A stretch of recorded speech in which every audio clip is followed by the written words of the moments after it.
Yo, what's going on everyone? Guiding Light here, and in this one, I want to show you guys how it is you can try to leave the current cabin. Now, the very first step will require you to pull the lever at the start of the room to raise the water levels. That will allow you guys to come up into this left side. Now, you'll notice that there's the bells in this room that you guys probably already know how to complete if you got past the previous puzzle room.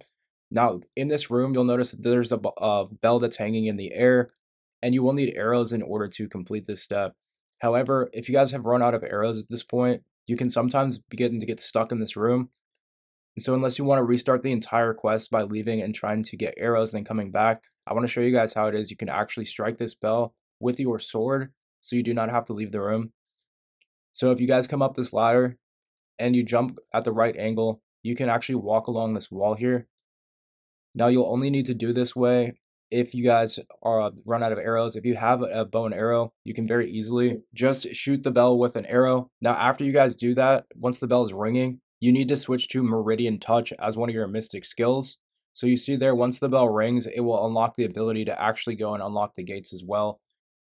Now, this was never intended to be this difficult, but I ran out of arrows and there was no way for me to craft any more without leaving the room. So, as you guys can see, you'll just ring the bell, switch over to Meridian Touch,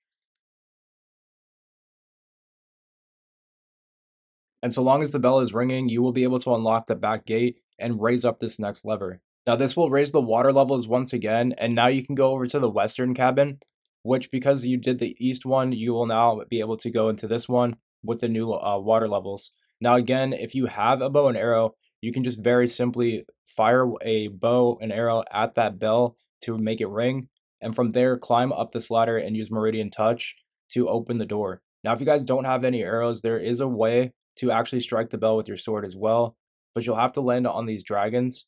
From there, you can crouch and walk yourself across the wall until you have lined yourself up with the bell. Now, once you line yourself up with the bell, in order to take your sword back out, you will need to stand back up. So you have to fall off and then swing your sword in midair to ring the bell. Now, once you do this, as quickly as you can, go back up the ladder and use Meridian Touch to activate the door.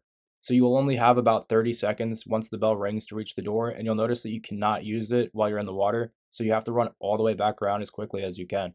So hopefully you guys had arrows to complete this, but if you didn't, I wanted to show you how you can get through it very quickly. Hopefully this helps, and I will catch you in the next one.